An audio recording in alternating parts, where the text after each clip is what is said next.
Hi there, I wanted to make a short video about toy organizing for you today. We posted a photo on Facebook and one of our followers, Michelle, asked the question, how do you determine what toys to keep versus throw?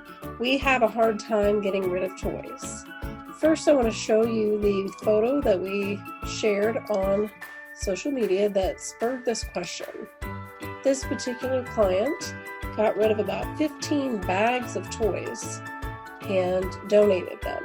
So this was the photo that we shared, and again, Michelle asked the question, how do you decide what to keep and what to get rid of? So Michelle, to answer your question, a couple of things. The first thing is think about, do you have any toys that are broken, pieces are lost, or it's just not functioning the way it's supposed to? So something that could be thrown away, recycled, or donated for pieces parts. So think about that first. Anything that's ruined, get rid of it. That's an easy thing to get rid of. With the exception of maybe the little teddy bear that the child has loved to pieces, literally. That's about the only ruined toy that I wouldn't get rid of, necessarily. Also think about what toys your kids may not play with anymore. Pay attention to what they actually play with. What do they focus their time and energy on? And I used to categorize our toys by things like action figures, vehicles, maybe large vehicles, balls. So I didn't necessarily keep each exact set together so much as big groupings of toys together. Think about what categories are there. Is there a whole category of toys that they really aren't playing with anymore?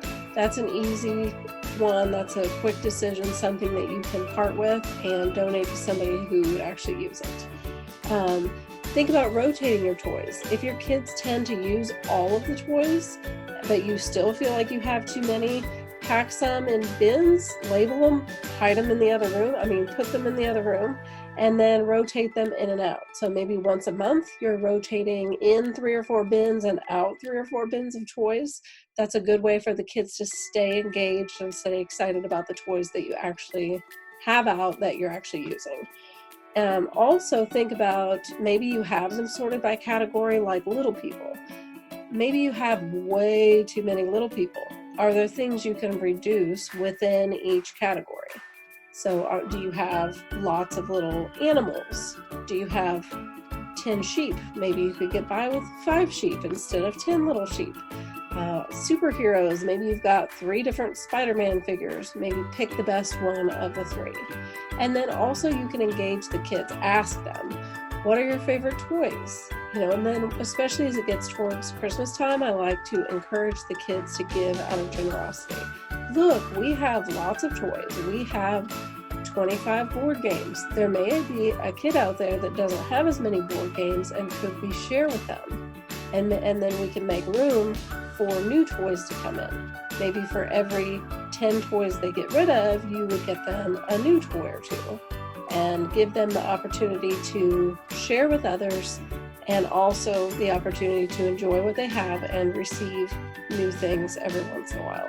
One thing you certainly don't need are multiple of the exact same toy, where you've got multiple kids that maybe each receive the exact same toy as a gift.